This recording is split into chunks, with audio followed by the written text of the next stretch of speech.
साईं ज्ञान का पुंज है, साईं सूर्य महान, साईं के आलोक से जगमग सकल जहां। जीवन नैया डोलती, झूठा यह संसार, सागर पार उतारती साईं की पतवार।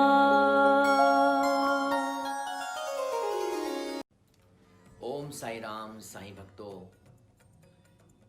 मैं साईं दास राकेश चुनेजा आप लोगों के सामने उपस्थित हूँ एक बार फिर से श्री साईं ज्ञानेश्वरी के ज्ञान पर। ज्ञानी तो हम सब हैं, ज्ञान कूट कूट के भरा है, क्योंकि जब हम आत्मा हैं, आत्मा सच्चिदानंद स्वरूप है, तो वो ज्ञान तो उसमें है, परंतु इस मायावी संसार के कारण हमारा ज्ञान अज्ञान की परत से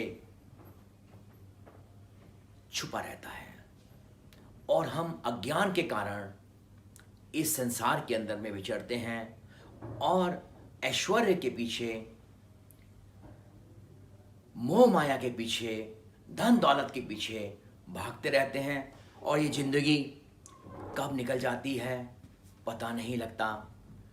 अंतिम समय में हमने कोई ऐसा कार्य नहीं किया, इसलिए हमें भय लगता है और भय के कारण ही हम कुछ नहीं कर पाते, क्योंकि शरीर भी शिथिल हो जाता है और भय के कारण हम कुछ भी कार्य नहीं कर पाते। क्योंकि ये कार्य अगर हमने वक्त रहते शुरू किए होते, भक्ति करी होती, साईं की शरण प्राप्त की होती, उसका गुणगान किया होता, तो हमारा एक आखिर का साथी तो बन जाता ना। जिस प्रकार से हम अगर विदेश में कहीं जा रहे हैं तो पासपोर्ट बनाते हैं ना, और बहुत सारी तैयारी करते हैं घर में, क्या लेके जाना है, कितने दिन के लिए जाना है और क्या करना है। देखिए, अब हमें अंतिम जर्नी में जाना है और इतनी बड़ी लंबी जर्नी पे जाना है कि कभी यहाँ लौट के ही नहीं आना, लेकिन कोई उपाय नहीं किया, कोई साधन नहीं किया, कोई साथी नहीं बनाया। तो मेरे साईं भक्तों, हमें आखिर का साथी बनाना है, बाबा को बनाना है, क्योंकि वही हमें आगे का रास्ता दिखाएंगे। आगे जो भी मोक्ष धाम है, परम धाम है, या किस प्रकार से सदगति मिलनी है, वो बाबा ही तो कराएंगे।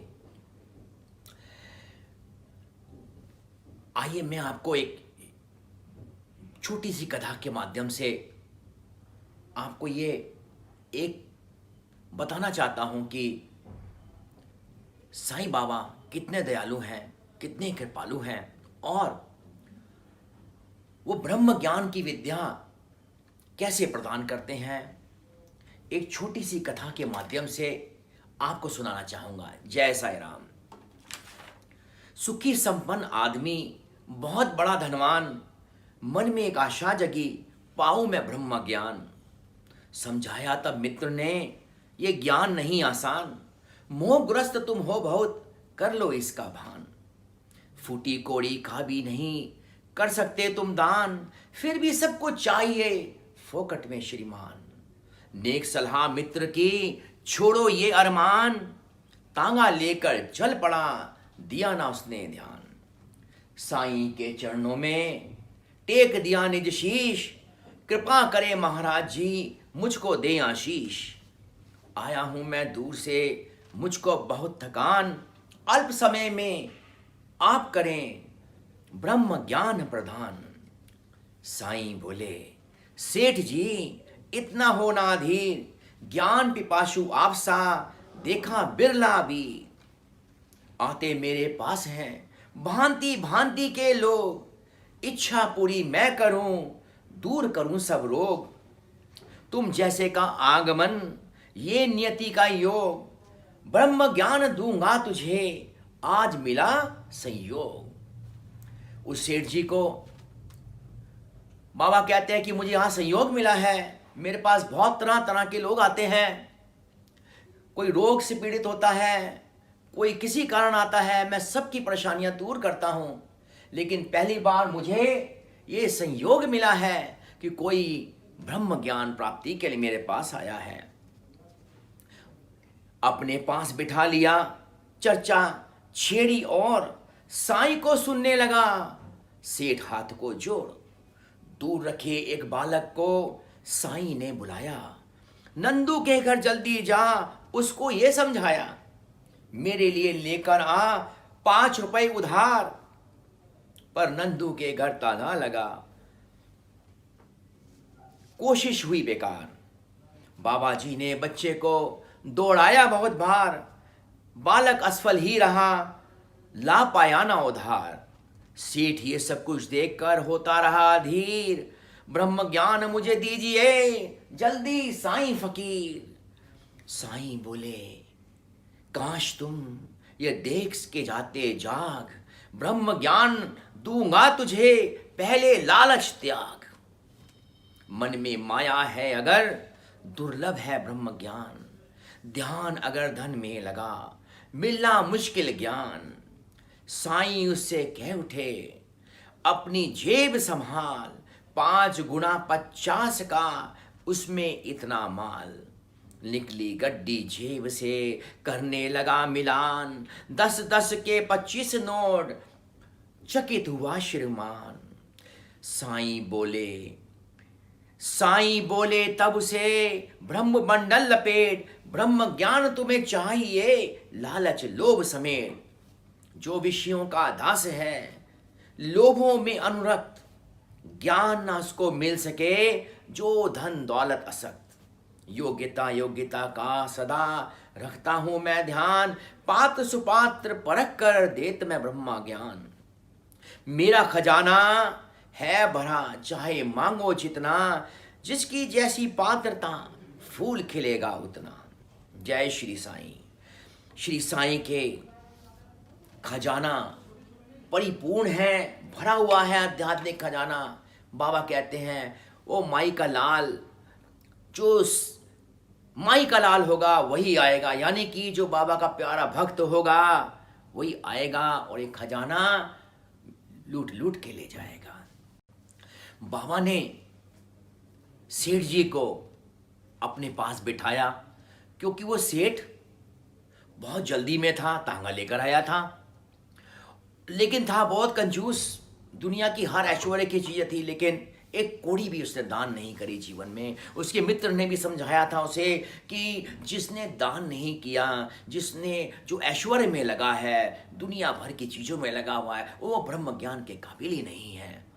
तो बाबा के पास जब पहुंचा तो बाबा ने उसे बिठाया और 5 रुपए के लिए एक बालक को बुला के कभी नंदू के घर, कभी किसी के घर, कभी कहीं भेजा, लेकिन वो बालक 5 रुपए लाने। अब बाबा को 5 रुपए की तो जरूरत नहीं थी, लेकिन बाबा एक नाटक के माध्यम से उस सेठ को ये बताना चाह रहे थे, उस सेठ को समझा रहे थे कि तू 5 रुपए भी निकाल के अपनी जेब से, तेरे पास 250 रुपए पड़े हुए हैं, 5 रुपए भी निकाल के तू दान नहीं कर पाया, उधार नहीं दे पाया, तो तू जो 5 रुपए भी अपनी पॉकेट से निकाल के नहीं खर्च कर सकता, वो ब्रह्म ज्ञान जो करोड़ों करोड़ों रुपए भी लौटा दिया जाए तब भी प्राप्त नहीं होता।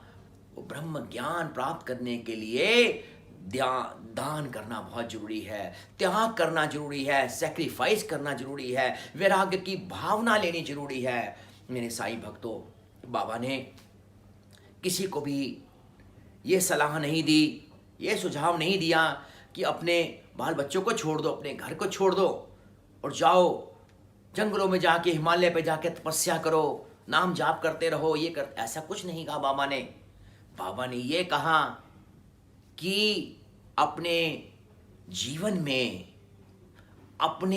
में ज्ञान लेके आओ, ज्ञानी बनो, ताकि अच्छाई और बुराई में फर्क कर सको और ब्रह्म ज्ञान के लिए अपने आप को तैयार कर सको। त्याग की भावना, इसलिए दान करने का महत्व जो बाबा ने समझाया है, आप सबको पता है बाबा की सारी चीजें। जो वैराग्य, यानी कि हमारे पास संपत्ति है, सब कुछ है, लेकिन भावना भी तो होनी चाहिए कि जरूरत पड़ने से वैराग्य कर देंगे, त्याग कर देंगे। वैसे भी जब मौत आनी है, अंतिम समय आएगा, तो सब कुछ वैसे भी छूट जाना है। तो लेकिन बाबा ने ये नहीं कहा कि उसको अभी से छोड़ दो, लेकिन बाबा ने कहा है कि ये तीव्र मुमुक्ष तत्व चाहिए। मीन्स अपने अंदर में उस ईश्वर को पाने के लिए वो लक्ष्य होना चाहिए, इच्छा होनी चाहिए, और अगर किसी चीज का भी त्याग करना पड़ा तो त्याग की भावना होनी चाहिए। साईं भक्तों, आप सब जुड़े रहिएगा इस प्रोग्राम में। साईं ज्ञानेश्वरी के ज्ञान का ये अद्भुत अद्भुत नजारा बाबा की कृपा से आपको मिलता रहेगा। हम कोशिश करेंगे कि आपको नित्य ही इस ज्ञान का प्रकाश, बाबा के ज्ञान का प्रकाश, दास गुरु ने जो साहित्य में लिखा उसका ज्ञान का प्रकाश आप सब लोगों तक पहुंचाने का मैं ये कार्य बाबा की कृपा से करता रहूँगा। जय साईं राम। तो ये खजाना जिसकी चर्चा कर रहे हैं हम सब लोग, वो खजाना श्री साईं ज्ञानेश्वरी का है। इसमें बाबा का ये आध्यात्मिक ज्ञान, ये दुर्लभ ज्ञान कुट कुट के भरा हुआ है। हर कथा के माध्यम से इसमें ज्ञान का चर्चा है, बाबा के ज्ञान का चर्चा है।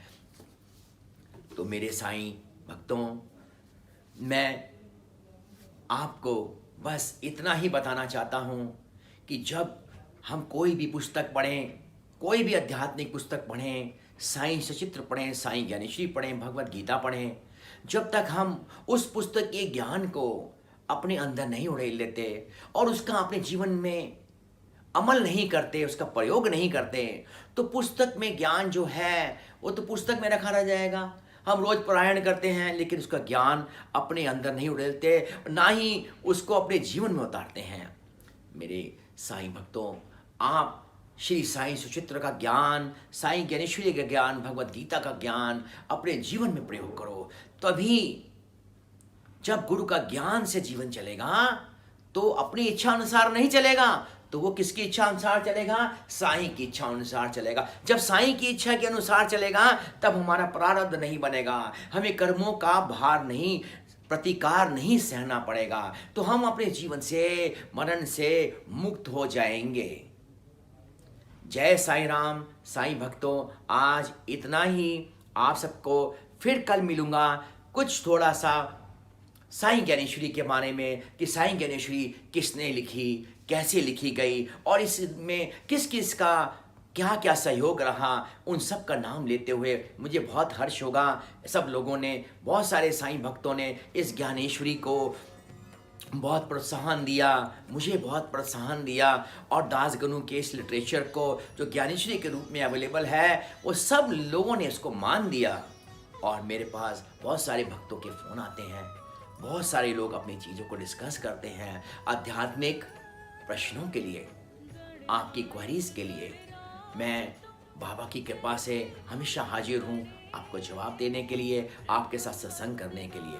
जय साईं राम। सद्गुरु श्री साईनाथ महाराज की जय।